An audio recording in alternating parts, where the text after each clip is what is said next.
Retornamos al aire de la Tucumana de verano, 9:20. Voy practicando para cuando se vayan de vacaciones todos, ¿eh? Quedo acá, abriendo el bloque, así va a ser la semana que viene.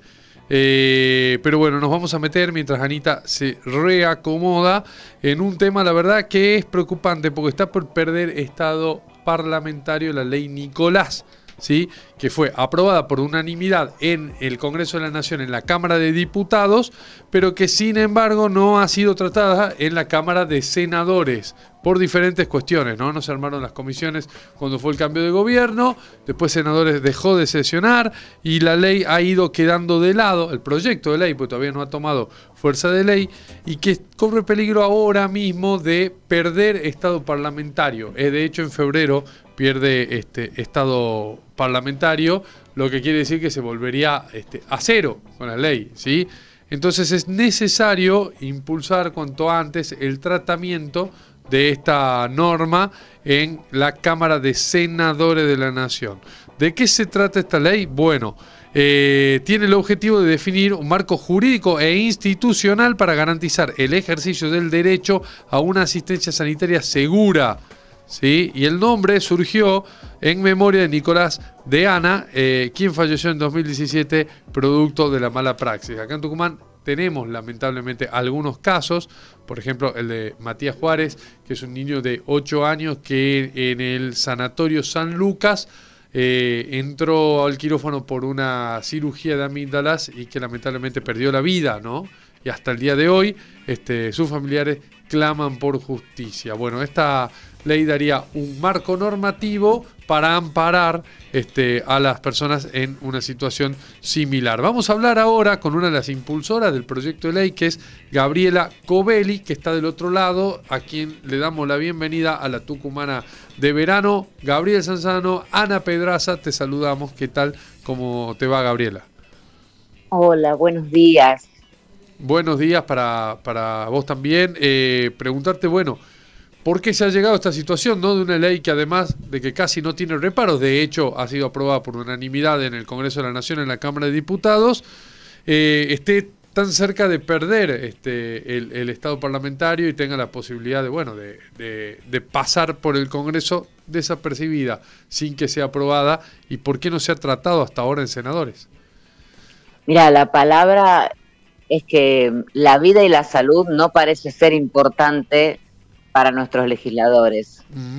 De hecho, cuando se hicieron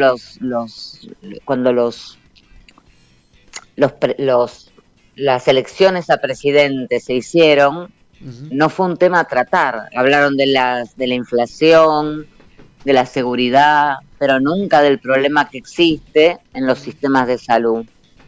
Concretamente, en esta ley ingresó en diciembre de 2023 a la Cámara de Senadores y las comisiones a las que fue girada no se formaron por problemas entre los senadores, por problemas de vedetismo, de ver quién presidía las comisiones, hasta agosto de 2024. Claro. En ese momento, cuando se formaron, y dieron dictamen favorable, tanto en salud como en legislativas, y un detalle muy importante es que la Comisión de Presupuesto explicó que esta ley se aplicaría con 0 impacto fiscal, o sea que el Estado no tiene gasto. Pese a todo esto, como no sesionaron, la ley no se pudo votar.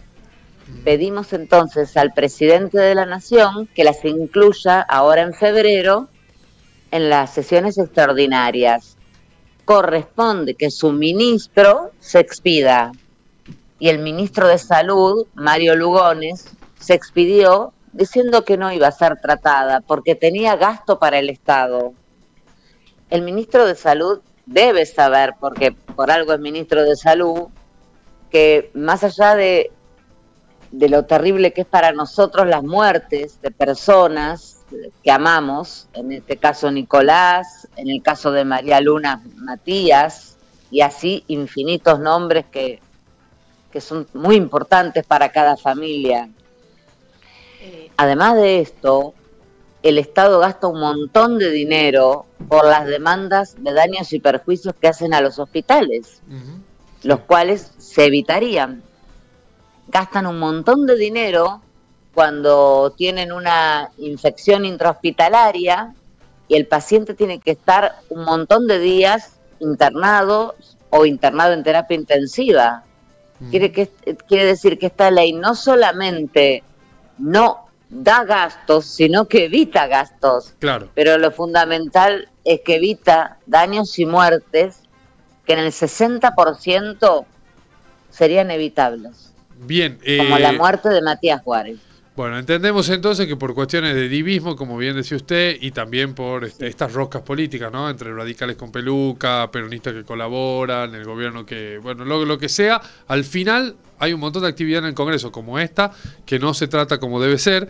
Le consulto también en qué consiste básicamente la ley, qué contempla, qué implica, en qué ampara a personas en la situación bueno, de Nicolás. Acá en Tucumán tenemos el caso de Matías Juárez también. Lamentablemente esta ley es tan humana que ya no ampara ni a Nicolás ni a Matías, porque esta ley no tiene que ver con lo punitivo ni con lo penal. Esta ley tiene que ver con la prevención, tiene que ver con prevenir. Por ejemplo, si esta ley hubiera existido, la persona que violaron en terapia intensiva no hubiera existido, porque la ley lo que establece, por ejemplo, es que todos los años se deben hacer un examen físico, psíquico y cognitivo, los médicos, los profesionales de la salud, para saber quiénes nos están atendiendo. Claro. Tanto en lo público como en lo privado. Y se podría haber detectado, por ejemplo, este perfil perverso, por así llamarlo, de esta persona. Exactamente. Bien. Entre otras cosas, por ejemplo, también formar a los médicos dentro de lo que es las universidades con materias obligatorias como seguridad del paciente y humanización de la medicina. Entonces evitaríamos que después digan que los familiares estamos locos porque golpeamos una puerta en el hospital cuando nadie sale a decirnos, mire, su hijo murió, su hijo le pasó esto. No, nos ignoran, nos cierran la puerta en la cara en vez de darnos una explicación. Gabriela, sí. ¿Cuál fue el caso de su hijo? Bueno, acá nosotros le recordábamos a la gente un caso doloroso, emblemático en Tucumán, el caso de Matías, este nene de 8 años. ¿Qué le pasó a Nicolás? Nicolás fue atendido en una clínica privada. Durante 3 días un médico dijo que mi hijo estaba con estrés, estresado. ¿Era el diagnóstico? ¿Ingresó por estrés a una clínica? Sí, pero la verdad es que con el tiempo yo entendí que el diagnóstico, no solo yo, los peritos de la Corte Suprema y la sentencia que yo ya tengo, que era imposible que el médico no sepa el diagnóstico de Nicolás, porque Nicolás entró con un fuerte dolor de cabeza que no cedía a inyecciones que él le dio vía endovenosa, diclofenac, diazepam, y el dolor no se iba durante 3 días. Nicolás tenía una meningitis bacteriana y él me mandaba a mi casa, y hasta el último día que Nicolás tuvo los ojos salidos para afuera, que se llama exoftalmo bilateral, y él seguía diciendo que era una alergia al ketorolac. Y los pasos que, aparte, desde hace... ¿Cuándo ocurrió lo de Nicolás? ¿Cuántos años tenía él? El 2 de noviembre de 2017 falleció, estuvo 9 días en terapia intensiva porque lo pasaron a un hospital público al que agradezco, médicos a los que agradezco por la humanidad con la que han tratado a mi hijo, aunque mi hijo entró con daño cerebral irreversible y en coma. Pese a que cuando vi los análisis de Nico, que este médico vio, por ejemplo, los valores de glóbulos blancos daban más de 20.000 glóbulos blancos, cuando lo normal son 8.000. Sí, eso y otras fórmulas. es importante también para tener en cuenta que la mala praxis implica justamente el incumplimiento de protocolos, ¿no? Cuando hay señales que pueden llevar a a otro tipo de diagnóstico al que se está haciendo y no cumplirlo. Este caso, Sí, desconozco los protocolos específicos, pero digamos que va más allá. No es simplemente no detectar un diagnóstico, que puede pasar que no se detecte un diagnóstico, sino cuando hay elementos como para ir tras esa pista y no se va y se descarta de cuajo, como en este caso que usted nos dice que había elementos como la suba de glóbulos blancos, que son indicadores de alguna infección, el aumento de glóbulos blancos, bueno, y no se fue tras había la una búsqueda. tomografía que daba una sinusitis bacteriana, y había un exudado de fauces que descartaba una angina. Ajá. Entonces él pasó del estrés a la angina. Claro. Y de la angina me encontré en un hospital con que me dijeron que mi hijo no tenía posibilidades de salvarse. Además de todo esto, el médico me ocultó, porque esto luego salió en el juicio, que otros médicos le habían dicho, ¿no será un síndrome meningio? Y llamó a un neurólogo y me quitó la posibilidad de poder ir a ver a ese neurólogo, porque él decidió que no hagamos una interconsulta. Claro. Entonces, yo me pregunto, si hubiera un examen de este profesional, alguna junta se daría cuenta, así como se dieron cuenta los peritos de la Corte Suprema, que este médico no estaba en condiciones de atender, que nunca más agarró un libro en su vida. Y la falta de humanidad, como usted dice, Gabriela, es así. Sí, a ver, yo prefiero que esta ley se dé y que estos análisis se hagan en el antes, y no que después me lo diga un perito de la Corte, como lo tengo escrito en 56 puntos. Claro, por supuesto. Sí. Entonces, a Nicolás estaría vivo, yo no hubiera estado 7 años haciendo un juicio penal. Me parece que es valiosa esta ley. ¿Y ha tenido algún contacto con referentes del Congreso o tal vez con el mismo Poder Ejecutivo para que no pueda perder este estado parlamentario? Porque estamos en la cuenta regresiva prácticamente. Nosotros desde nuestra ONG, que es Por la Vida y la Salud, sí, estuvimos hablando en el Congreso. Yo vi llorar a los senadores cuando expliqué por qué queríamos la ley. Pero bueno, el egoísmo, la política, puede más que salvar vidas y evitar esto. También pedí audiencia con la vicepresidenta, con el presidente, con la hermana del presidente, que es secretaria general, con el ministro de Salud, Mario Lugones, y todavía no conseguí que nadie me atienda. Claro.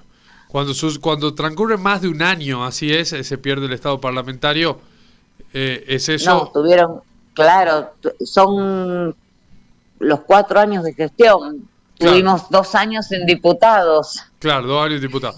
Y le consulto también, esto implicaría, digamos, bueno, que la ley vuelve a cero, habría que volver a presentarla por otros caminos, ver si es sancionada en algún momento, pero es un retraso total de una ley que ya tiene media sanción. ¿Es eso? Sí, media sanción y todo un trabajo en senadores. Claro. O sea, esto implica tirar por la borda el trabajo de todos los diputados y de los senadores que sí trabajaron. Entre los más importantes, el diputado Fabio Ketlas, que fue quien lo presentó, o la diputada Mónica Macha, que son de partidos absolutamente distintos. Claro. Esta ley no tiene un partido político. Sí, esta ley va a favor de la vida. Sí, hay muchas de esas leyes en las que, bueno, no revisten discusión prácticamente, ¿no?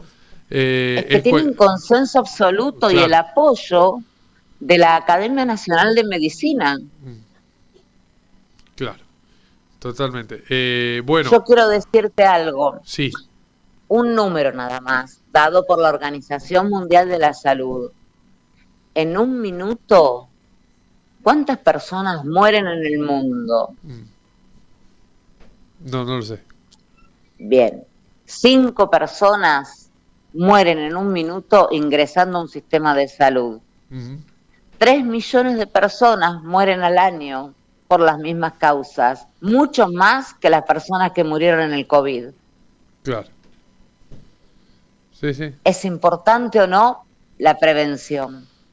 Por supuesto. Y le consulto, digamos, la única alternativa que quedaría para que esta ley no pierda el estado parlamentario es que se trate ahora. No hay otra alternativa. Y es tan sencillo si fuera como senador, ponerla. Pediría, presentaría una nota, y si fuera el presidente de la nación, la incluiría en el listado de materias importantes. Me parece mucho más importante que la ley antimafias o la ley de las listas de los partidos políticos, porque sin la vida no hay ningún derecho a defender. En este caso la responsabilidad es absoluta del Poder Ejecutivo, porque tengo entendido que al ser sesiones extraordinarias solamente el Poder Ejecutivo puede enviar la orden del día con las leyes a tratar. ¿Es así? Sí, sí, es así. Es así. O sea, depende. Es exclusiva del dictamen que dio el ministro Lugones. Depende y del presidente o el ministro de ministros, que es Guillermo Franco, quien debería incluir la ley. Pero también en esto, y perdón que yo sea tan democrática y tan insistente, pero me parece que vivimos en un país democrático y así debe ser, nuestros senadores también deberían alzar su voz. Sí, porque esto es un pedido del pueblo, ¿no? Entonces, el primero tenemos una marcha por palabras nada más, y que no le quito importancia a la marcha, no importa si estoy a favor o en contra, pero por la marcha de los derechos de un colectivo. Yo me estoy preguntando quién está marchando por Matías, por Nicolás, por Amelia, que tenía 3 años, y por todos los niños, que son más de 400 casos que tengo en nuestra ONG, diseminados en todo el país. Nadie, nunca son noticia. Esperemos, Gabriela, que la ley pueda salir. Como usted decía, estamos hablando de salud, estamos hablando de evitar más muertes y tanto dolor en las familias. Sí. Ojalá así sea. Ojalá así sea. Gracias por este contacto con la tucumana y decirle que la abrazamos fuerte también. Gracias a ustedes por alzar la voz. Le pido a los ciudadanos que pidan en las redes por ley Nicolás ya. Lo estamos haciendo en honor a nuestros seres amados y a favor de los seres amados de cada ciudadano. Valoremos la vida y defendámosla. Le mandamos un fuerte abrazo, Gabriela. Gracias. Y vamos a seguir en contacto. Muchísimas gracias a ustedes. Un abrazo. Estábamos charlando con Gabriela Covelli, que es impulsora de esta norma que estaba a un paso de continuar en el Congreso de la Nación y que puede perder el estado parlamentario. Media sanción por unanimidad en Cámara de Diputados, tratamiento en comisiones de senadores. Lo único que falta es llevarla al recinto y levantar las manos para que se apruebe. Después vendrá la parte de la reglamentación, que es otro cantar, pero es lo único que falta.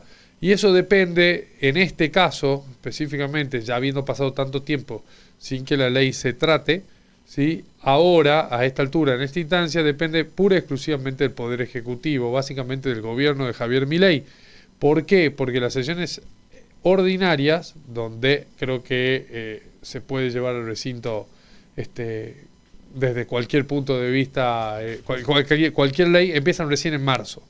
¿Sí? En las extraordinarias, a la orden del día, las pone el Poder Ejecutivo. Es así, ¿verdad? Ese es creo que es así el reglamento. Entonces, es tan sencillo como que en la orden del día de las sesiones que se van a venir se incluye el tratamiento de esta ley, que probablemente o seguramente no va a tener mayores reparos y va a ser aprobada. si es que sigue el mismo camino que tuvo en diputados, ¿no? Y bueno, y después se seguirá con el resto de las discusiones. Seguro. Que siempre son, que tienen mucho más que ver a veces con el rosca que con efectivamente la vida de los argentinos. Por supuesto. Seguimos en la Tucumana de verano de esta manera. Ya han pasado 40 minutos de las 9. Estamos juntos haciendo la tucumanidad aquí en la 95.9. Seguís escuchando la